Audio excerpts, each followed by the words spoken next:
We've been fortunate enough for him to join us today. He's incredibly tired, but mashallah, he's persevered through the exhaustion to come and be with us today in order for us to benefit from his knowledge. Barakallahu feekum. And may I ask the Shaykh to join us.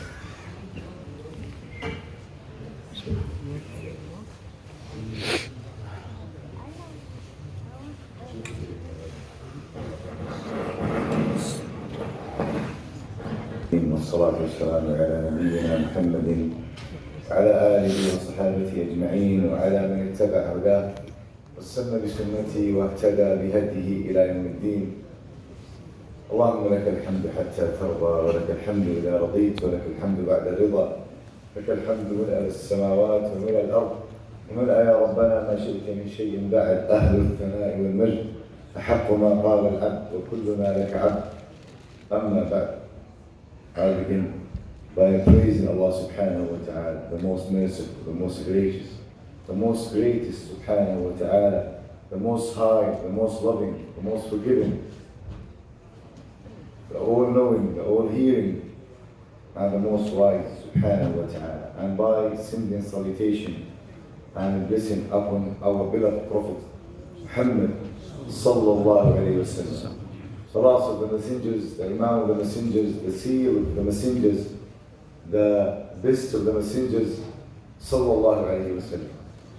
My dear brothers, in a very short time, inshallah subhanahu wa ta'ala, I came to, subhanallah, after mashallah, listening to this beautiful recitation is our youth, inshallah subhanahu wa ta'ala, who will be, inshallah subhanahu wa ta'ala, the leaders in this ummah. Inshallah. Bi-idhnillah subhanahu wa ta'ala. Came to my mind to remind you about one of the most beautiful hadith. And every Muslim, every believer must be aware of this hadith and must know this hadith and must make this hadith as his goal and his aim to reach it, to achieve it. I'm sure, mashallah, all of us, I would say, inshallah, most of us have tasted it and achieved it in Ramadan. To value and appreciate this hadith, Nabi sallallahu alayhi wa sallam said the hadith, and Allah subhanahu wa ta'ala can derive some benefit from it. ثلاث من كن فيه وجد حلاوة الإيمان. صلى الله عليه وسلم said, صلى الله عليه وسلم, ثلاث من كن فيه وجد حلاوة الإيمان. ثلاث من كن فيه وجد حلاوة. ثلاث من كن فيه وجد حلاوة. Three qualities. If the believer has them, then he will be able to taste the sweetness of Iman, of faith. There's a sweetness for the faith. ثلاث, three qualities. ما هم يا رسول? What are they? The first thing Nabi sallallahu alayhi wa sallam said, أن يكون الله ورسوله أحب إليه مما سواه. أن يكون الله ورسوله أحب إليه مما سواه. That means that Allah subhanahu wa ta'ala and His messengers, Muhammad sallallahu alayhi wa sallam, are more beloved to Him than anything else. Allah and His messenger are more beloved to Him than anything else. His self, His wealth, His kids, His parents, His job, His properties, His money, whatever. The most dearest thing to you, Allah and His messenger are more beloved to you more than anything else. And this, my people, is a great, profound meaning. And to apply it, to put it in actions. Because everyone claims to do that. But how is your heart? That's Ramadan. That's why Ramadan came to us, to teach us that if we can live without the most necessary thing, which is food and drink, the most necessary to live is drink and food. That means you are willing to sacrifice everything for the sake of Allah. You are willing to do everything for the sake of Allah and Rasulullah. That means you can live without disobeying Allah. That means you are willing to and you are ready to live and you can live without committing sins. That means you are willing and you're ready and you can live by bi'idhnillah subhanahu wa ta'ala performing ibadat, being close to it. One day before Ramadan, my brothers, if you tell anyone of us, most of the people they don't fast. Let us be. They don't fast before Ramadan. If you tell them just fast one day before Ramadan, they will find it so hard. They can't imagine 16, 17 hours without eating and drinking. But when Ramadan came, subhanallah, the blessing came. Then everyone, inshallah, is competing to do and to do more and more. This is the rahmah, this is the month of sabr and mercy and blessings, subhanallah. Everyone is fasting. Just one day before Ramadan, we found this over. So my dear brothers, when we say, Allah wa Rasuluhu habba ilayhi mimma siwa, you ask yourself, that I'm in Ramadan. Alhamdulillah subhanahu wa ta'ala, so many bad habits, so many things. Alhamdulillah, I overtook it. And I left it in Ramadan. The bad habits, things that we used to do in Ramadan, before Ramadan. Sometimes talking nonsense, backbiting, gossip, watching haram stuff, talking haram stuff, listening to haram things. In Ramadan, alhamdulillah, we control ourselves. We restrain ourselves. We withhold ourselves. This is the sabr. You don't indulge in haram. In Ramadan, you are fasting. These kind of things you apply every day. We act upon it. We practice it every day in Ramadan for intense course around 30 days. To tell you, Ya Abdullah, if you really sincerely want to be close to Allah, you can. Ramadan every time comes to tell us, if you really seek Allah's pleasure, you can do so many things. Don't ever say, I can't. Ramadan is a living proof, is a practical evidence. Tells us, subhanAllah, you can do. Whatever the temptations, whatever the desires, lusts, subhanAllah, Ramadan, before Ramadan, we have ourselves who have desires, lusts. Things will be committing haram during the year, committing haram sins again and again and again. Allah subhanahu wa ta'ala, one of his beautiful names is As-Sittir. Allah covers you up. Again, gives you chance, again after chance and after chance. Every time Allah covers you. You've been doing the sins many, many times, and Allah subhanahu wa ta'ala didn't expose you, He didn't disclose you. To tell you, my abd, my slave, come back, repent, return. There's always chance, there's always opportunity to come back. And Ramadan came.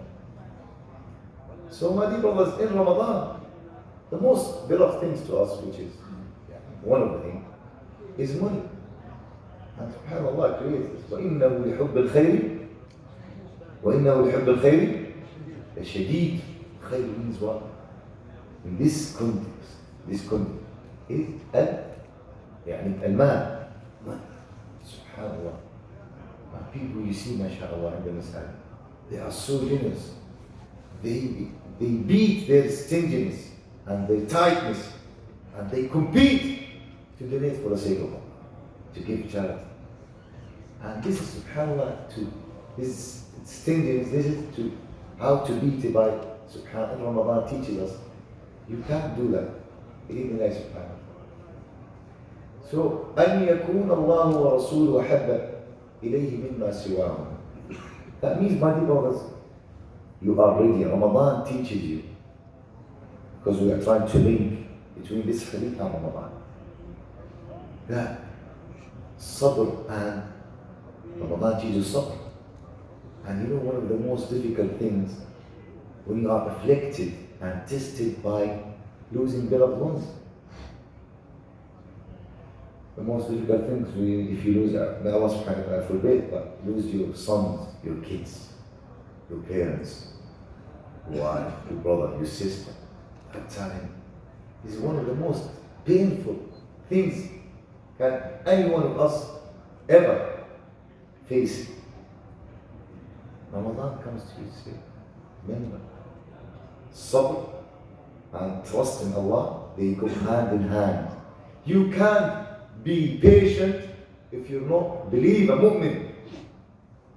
So you have to strengthen your iman through sabr, through Ramadan. So you are ready, because every Muslim, every believer, he will be afflicted, he will be tested. Don't ever think you won't be tested.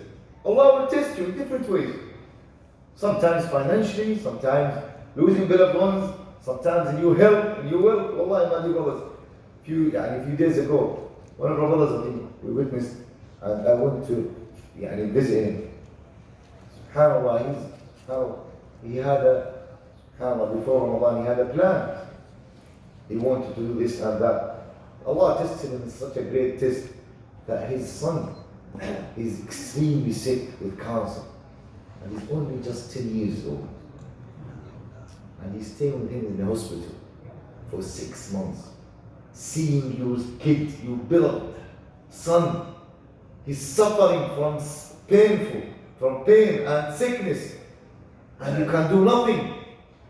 That's when sabr, when the iman, when you demonstrate the iman in that moment. إنما الصبر عند الصدمة. Ramadan comes to teach us. Be ready to be tested. Don't ever think that you won't be tested. If you're a true believer, you will be tested. That's the way Allah subhanahu wa ta'ala tested Anbiya. You're not better than Nabi sallallahu alayhi wa sallam. You're not better. Ayyub alayhi salam, when it comes to sabr, he's the example. Allah subhanahu wa ta'ala blessed him with so many blessings. He had an immense wealth, great and huge land, a great number of sons. He had 10 sons. Allah blessed him with handsome and strong body. He was one of the most handsome people. And he had a beautiful wife, a righteous wife. So many things. Nice, large house. Everything you can imagine, Allah blessed him. And Allah subhanahu wa ta'ala wanted to test him. If everything is taken from him, how would he react? And one day Allah subhanahu wa ta'ala sent the storm with thunder has in it. That means there was a fire in it. And his sons, they were in the house, and the house collapsed. And immediately they died, all of them. And his property was destroyed. And Allah tested him with such a bad disease, leprosy. So his body was tested, and even his skin started wound and fester. And even people, they couldn't bear to look at him. And he had to isolate himself. He had to move out of his town. Everything was destroyed. He lost his sons, everything. And his body had disease. Allah only subhanahu saved his wife, she was a dedicated, righteous wife. She stayed and remained looking after him, taking care of him. For years, Allah tested him, and he never complained. He never said, why Allah is doing that to me? He didn't complain, he didn't blame Allah. He didn't question the wisdom of Allah. He just was optimistic with the wisdom of Allah, accepted it, and being slave of Allah. He never complained and blamed Allah. Until Allah subhanahu wa ta'ala removed this test from him. When Allah subhanahu wa ta'ala told him to go and to kick the river. And then subhanallah, and he washed himself. And then he came back. His wife, she was wondering, who's this person? Who's that stranger? Where's my husband? SubhanAllah, he came as beautiful as ever he was. And Allah subhanahu wa ta'ala gave him back all of his wealth. And Allah subhanahu wa ta'ala said, وَأَهْلَهُ مِثْلَهُ مَعَهُ وَمِثْلَهُ مَعَهُ. And he doubled it. He doubled it. This is the Allah, one of his beautiful names is Al-Kareem. Al-Kareem, the most generous. You deal with Allah, you never lose. Everything you give, Allah will replace. If it is not in the dunya, for sure in the akhirah, but you have to remain patient. Don't question the wisdom of Allah. Our wisdom is limited. Our ilm, knowledge is limited. Allah is the most wise, subhanahu wa ta'ala. You have to trust in Allah, subhanahu wa ta'ala. You have to know that there's someone is in control. He has wisdom, great wisdom, and he's doing the best for you.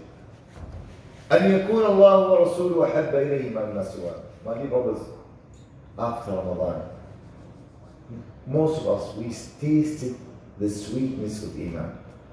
Alhamdulillah, now the Quran, we have that connection with the Quran. We read the Quran. At the beginning of Ramadan, maybe you barely to cry. Now, alhamdulillah, we easy, our heart becomes more soft. Allah softened our heart. And Allah subhanahu wa ta'ala cleansed our heart, alhamdulillah, during Ramadan. It's a great, intense course. And we become, alhamdulillah, achieved so many things. So my dear brothers, please don't lose these achievements after Ramadan. The real test is the day on the day of the Eid. If you continue practicing and being close to Allah, this is a sign that Allah accepted you. But subhanAllah, if you were unfortunate and you stopped, then may Allah subhanahu wa ta'ala forget. Allah subhanahu wa ta'ala protect us. And the second equality, my dear brothers, to finish with our short, sorry for keeping you late. أن يكون الله ورسوله أحب إليه ما سواه. The second quality, Nabi Sallallahu Alaihi Wasallam, he said, if you want to taste the sweetness of Iman, أن يحب المرء لا يحبه إلا لله. That you love your brother sincerely, truly for the sake of Allah. You have no family member, you have no any relationship, no blood relationship. He's not from your family, he's not from your country, he's not from. It's just you love him because he's a Muslim, he's a muwahhid. You love him, that means you advise him sincerely. That means you defend him, you remind him, and you don't ever betray him. You don't spy on him. You give him a sincere nasiha, and you want the best for him. This is when you say, I love you for the sake of Allah. It's not just only saying by your tongue, you act. And alhamdulillah, we feel it.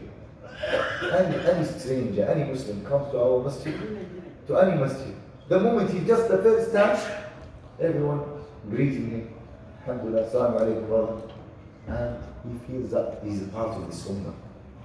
This is the sweetness of the brotherhood of Islam. Alhamdulillah. And the last one, the last quality, أن يكره أن يعود في الكفر كما يكره أن يقذف في النار. That means he hates to go back to the age of ignorance. He hates to go back to not practicing, to the time when he committed so many things, to the time when he wasn't practicing, to the time when he was committing major sins. He hates to go back to that time, the same way he hates to be thrown in the fire. And then that means he's enjoying ibadat. أن يكره أن يعود في الكفر كما يكره. These, my dear brothers, the three qualities. Again and again, we must be aware of it. We must put them as our goals. And after that, you will find the sweetness of Allah. You will enjoy worshiping Allah. You stand and you enjoy it, worship Allah subhanahu wa ta'ala. You feel it. You will appreciate the blessing of Allah and you will find. Allah subhanahu wa ta'ala bless us all, inshallah. My dear brothers, the most important thing, especially tonight, after tonight, every day, ask Allah subhanahu wa ta'ala to keep you steadfastness of the deen, to keep you remaining, practicing, and being close to Allah, and to keep that iman which has been growing up in your heart, and to ask Allah more to increase your iman, your faith in your heart. is the most important. Look after your heart. Take care of your heart always. How is your relationship with the Quran and Allah subhanahu wa ta'ala? This is the most important part for our body. اللهم تقبل منا وقبلنا. Allah subhanahu wa ta'ala accept our ibadah, accept our efforts. May Allah bless your family. Allah subhanahu wa ta'ala accept your fasting, your salah, your dua, your donation, every effort you've done in this Ramadan. May Allah accept it. And may Allah subhanahu wa ta'ala enable us to reach Ramadan again and again and again in our life. And may Allah subhanahu wa ta'ala make us obedient of Allah subhanahu wa ta'ala. اللهم اغفر ذنوبنا واستر عيوبنا وأنب بالصالحات أعمالنا. اللهم يا حي يا قيوم إنا نسألك أن تجعلنا من أنصار الدين يا رب العالمين. اللهم أعتق رقابنا من النار واعف عنا يا ذا الجود والإكرام. وصلى اللهم على محمد وعلى آله وصحبه وسلم.